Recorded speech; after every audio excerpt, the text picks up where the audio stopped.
Why aren't streaming companies building this? So I just got back from NAB show in Las Vegas about a month or so ago, and I've seen so many different live streaming switchers. I've been with the A10 Minis from the start since they first came out. I graduated to the A10 Mini Pro, A10 Mini Pro ISO, A10 Mini Extreme, Extreme ISO, SDI. I've gone all the way up through the Constellation switchers. I've used the HD8, I've used the 4K8, I have the Rodecaster Video, that's my home switcher. I've used all sorts of switchers from companies like YOLO Live, from RGB Link, from so many other companies. Why hasn't a company made the switcher that we want? So let's talk about a few things that I think companies are going to have to consider adding moving forward if they want to stay competitive and if they want to give us the best possible switcher in this sort of portable prosumer category is what I'm calling it, because I'm seeing a mix of professionals use these and, the home live streamer and gamer use these. We can argue about that later. I understand it's just a word, okay? But that's the category of live streaming switchers that I'm talking about here. So first of all, a lot of people have recognized that Blackmagic used to have an all-in-one switcher that would have both SDI and HDMI inputs. It had like 4 SDI and 4 HDMI inputs. Why aren't people building this? Well, good question. Usually the answer is that most of the time the companies will say something like, well, we make these converters, right? Like Blackmagic will say, well, we have the bidirectional converters and you can convert SDI to HDMI or vice versa. The problem with that is that so many people would buy this. There are tons of people that are connecting laptops into switchers, right, over HDMI, or even just outputting a switcher to a production monitor with HDMI that also kind of need SDI because there's longer cable runs, whether it's to cameras further away or to a projector that's all the way at the front of a big ballroom where an event's happening. So the first thing that I think a new switcher from any company really needs to take into consideration is some sort of hybrid, right? And like there's the A10 Mini Extreme, the HDMI model has 2 HDMI outs, but then they made an SDI version that has 4 SDI outs, but then they have the HD8, but then it's got 8 SDI outs that are basically program and the camera return signal. So that's only really good for sending to the Blackmagic cameras the return signal. So if you're using other cameras like Sony or Canon or someone else, that's not really helping.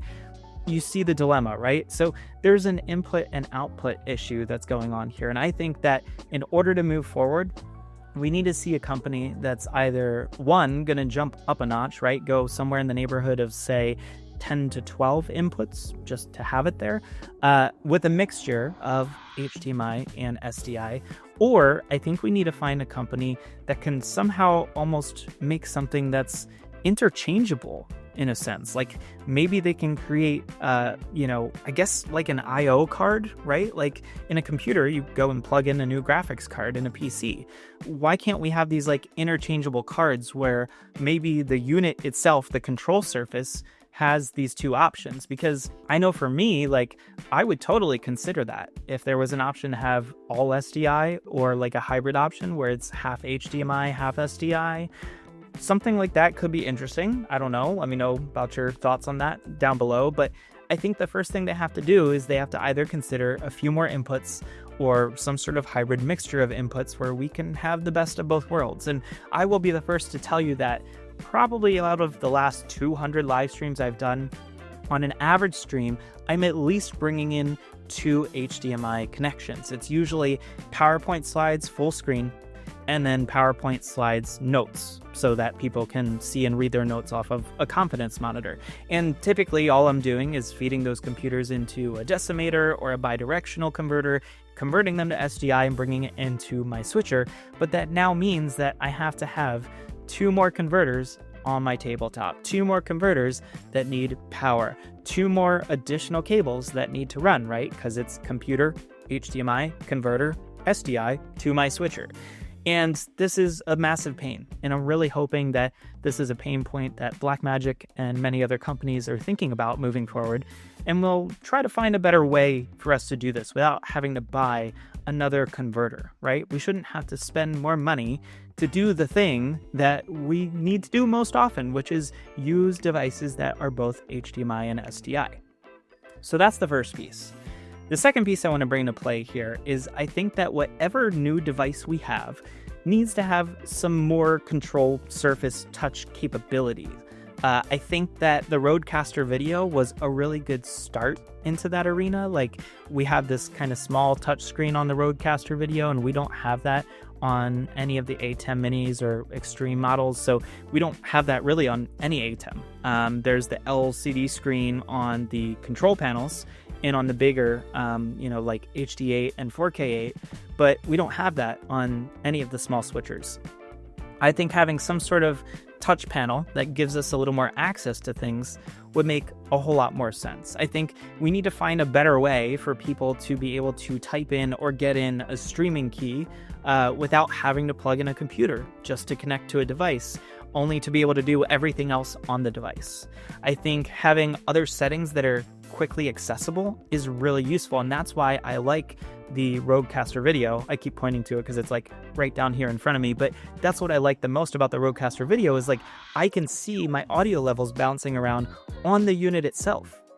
I don't have to look at a multi-view. In fact, I don't actually have a multi-view set up with this Rodecaster Video because I don't need it in my home personal setup.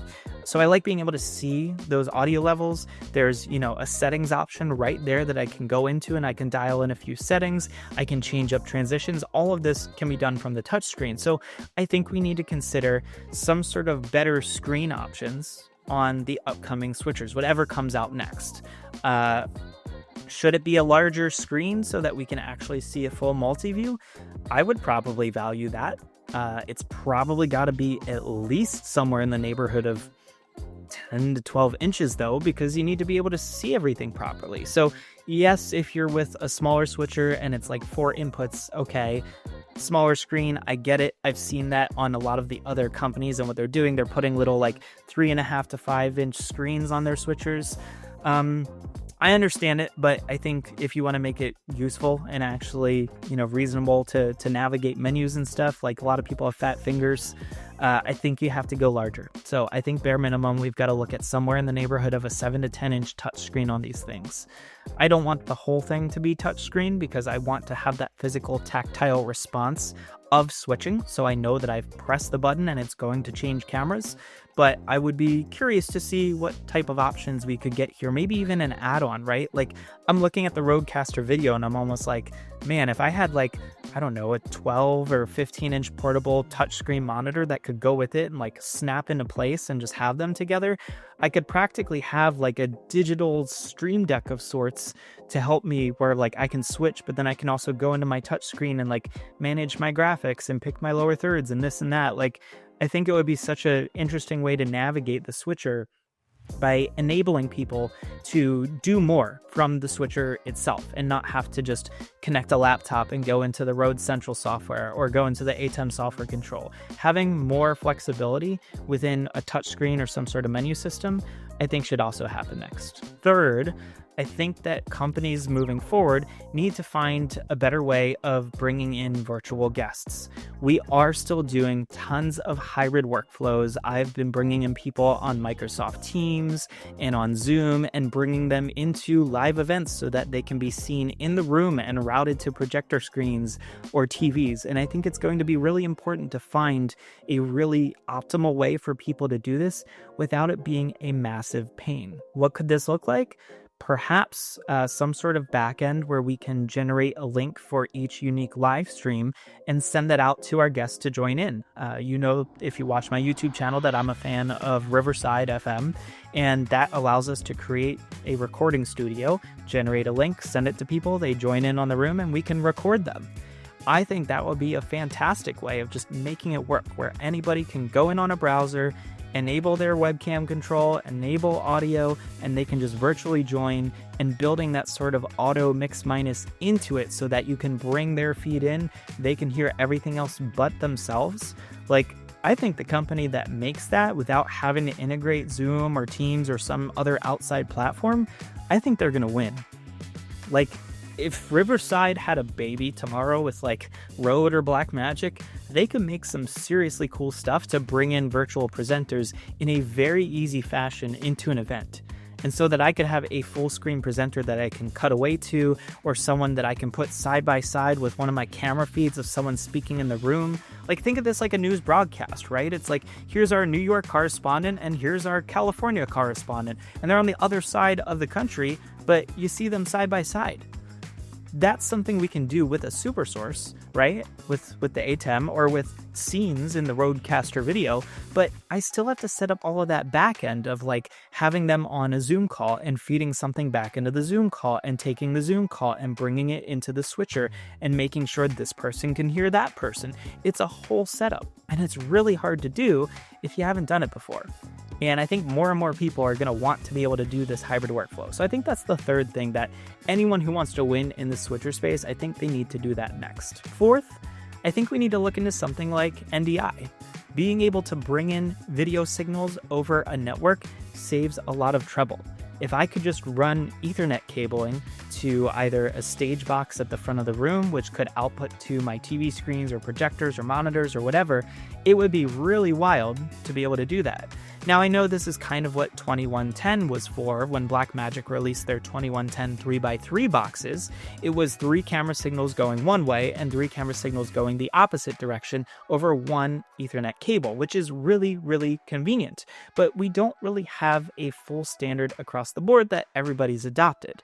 And so I think we need to find a really easy way to navigate bringing things in across a network in a very easy fashion where the prosumer, someone who's using these devices, can just connect cables and it's just going to work. And that's probably going to mean having some sort of decoder box or encoder box on the other side, right? Like an NDI or encoder or decoder box, so that you can take a PowerPoint feed from a laptop up on a lectern on a stage, convert it to a network signal like NDI, send it over Ethernet, and send it back to your switcher and see that in the switcher. So I think there's a lot moving forward that we should explore in that sort of networking space, whether it's NDI, 2110, maybe something else comes along, who knows? Maybe a company will make their own proprietary option. Hard to say. But I think moving forward, this is really what we need the switcher companies to make. Those are the 4 big features for me as of right now. I'm kind of curious to hear what you think down below. So let's take this conversation down there, right down there. Yep, that's the question and answer box down there. I want you guys to go down there. Tell me what you think. What are the features that we really need out of these companies? Because some of these companies, they're watching.